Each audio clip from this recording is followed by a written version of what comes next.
A soft red petal gently kissed Mesa's front door and floated in through his mother's kitchen window like a lovebird searching the lands for a new suitor.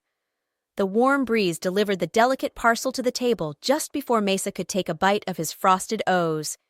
"Mama, look what the wind blew in!" Mesa said with a dash of exhilaration. "What is it?" Lola removed the scrambled eggs from the hot stove and brushed them on an empty plate. She turned her attention to Mesa, who was wearing his Ninja Turtles pajamas, and smiled.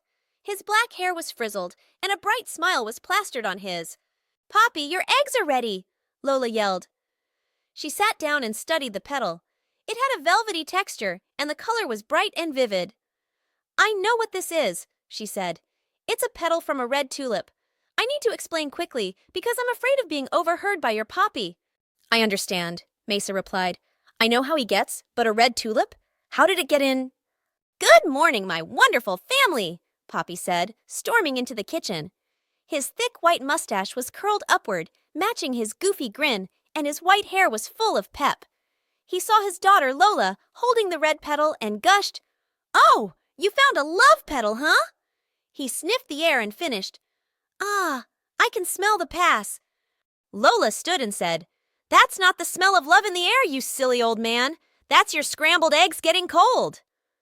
Poppy patted Lola's right cheek and beamed, "So full of vigor! I'm so glad I moved in with my two beauties last year. What would you ever do without me?"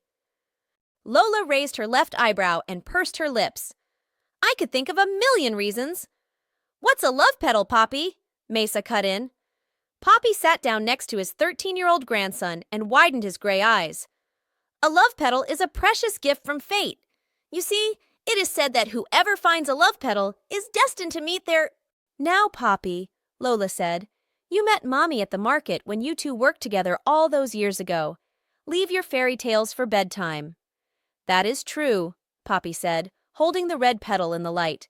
"But I found a red petal exactly like this one before I laid eyes on her, and we lived a life of 1,000 lovers. Now, tell me, who?" "Now, Poppy," Lola said, "you met Mommy at the market when you two worked together all those years ago. Leave your fairy tales for bedtime." "That is true," Poppy said, holding the red petal in the light. "But I found a red petal exactly like this one before I laid eyes on her, and we lived a life of 1,000 lovers. Now, tell me, who?" "I did," Mesa said, mashing his lips. "Oh, that's grand," Poppy replied. "You see, love is upon you.